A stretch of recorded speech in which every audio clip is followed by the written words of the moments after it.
I guess how it all first started out was I was looking for organizations to join my freshman year of college here at Bowling Green, and a couple of my friends introduced it to me, and I wanted to try everything and anything, so I said sure. So I joined, I think like a week before the whole event actually began, and it was in September or October of the fall, so it was kind of cold too, and it was really, really dark outside.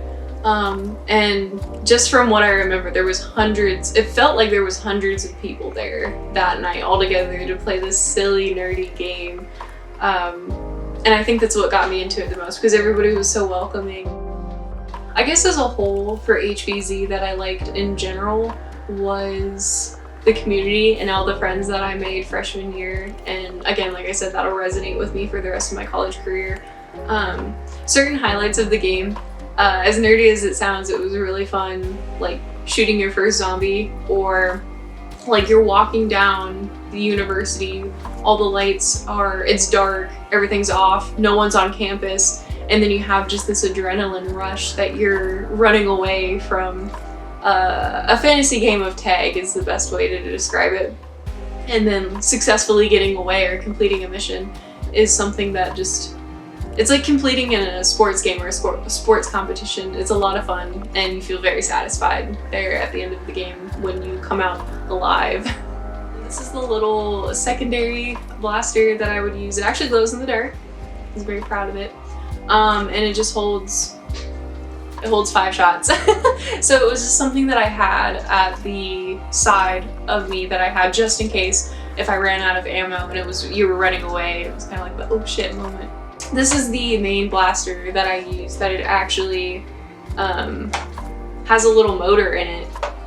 I know you can't really see it, but it has a little motor that is inside, and it revs and it goes off of batteries.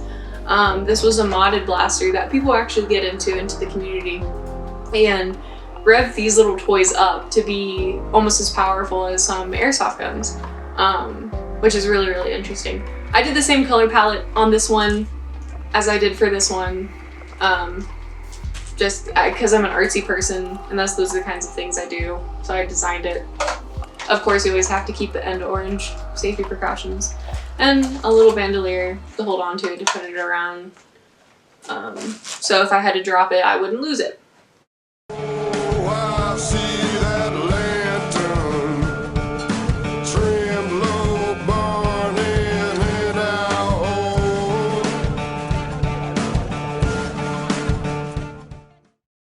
So the decline of HVZ, you can ask 10 different people, get 10 different answers, but in reality, it has to do with the fact that zombie media just really took a downfall. You know, the market kind of got overwhelmed after like The Walking Dead started to die down, different zombie movies of all different types.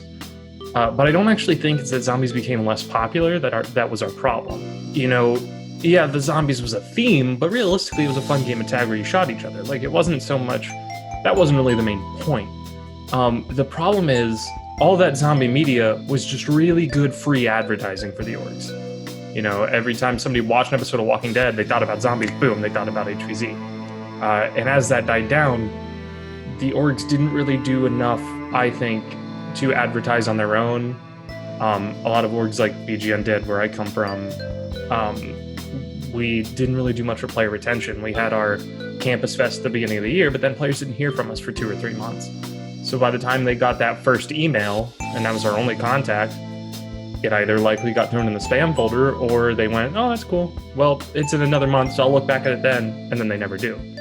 I think really a lot of orgs failed at, you know, doing bi-weekly or monthly events to try to retain people. So every year after year, we've gotten less and less people in, less and less people motivated to be a part of leadership, because especially when you're not running many events, what really are you doing? You're going to a weekly meeting to say, here in 3 months when we have our game, what then? So it's really hard to get people to want to be involved in that, I think. I think as zombie media declined, orgs really needed to pick up the pace on marketing and player retention, and we just haven't. And it's gotten to the point that we've got a few large-scale HVZ games that pop up around, but even the largest HVZ game we had It was only like that for 2 or 3 years where it was like a 3-day event, and now it's gone down to 1 day with other stuff surrounding it. So HVZ as a whole has kind of been on the back burner, and I think a lot of the smaller scale orgs, like week-long games like I started on, where you were on campus for a whole week, everybody played, and you ran between classes, are almost non-existent anymore. And it's come down to just day or weekend-long invitationals, which is nice, but realistically, we just don't do enough marketing to get new people. And so every game you go to, it's the same group of 20, 30 people that go to every game. There's hardly ever any new people.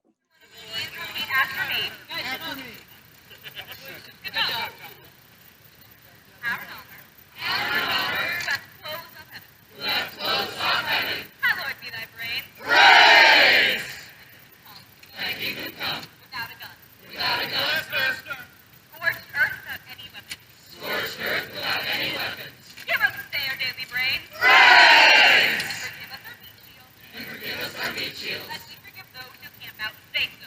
we forgive those who camp out